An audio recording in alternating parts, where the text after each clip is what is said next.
মাকজনী ইমান অকমানি 5টা পোৱালি দিছে। ইমান মাংস চাংস কি খুৱাই আছোঁ, হ'লেও মানে তাই মানে গাখীৰে নোলায়। একদম অকণি পোৱালিকেইটা একদম খোজকাঢ়িবই নোৱাৰে। 15 দিন নিচিনা হৈয়ে গ'ল। কি হ'ব এইটো?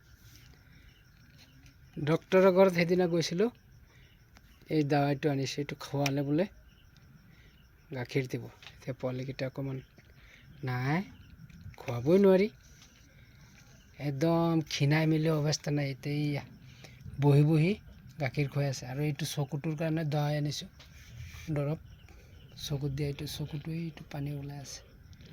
বেচেৰি চকু বেয়া, 5টা পোৱালি দিছে। কেনেকৈ কথাটো এইটো? নিজে চলিব নোৱাৰে, 5টা পোৱালি দিছে। এই চকুটো ভালেই হৈছিলে, পোৱালিকেইটা আঁকুৰি চকুকেইটা আকৌ তাৰ বেয়া কৰি পেলাই আছে। ইমান দিগদাৰে হৈছে।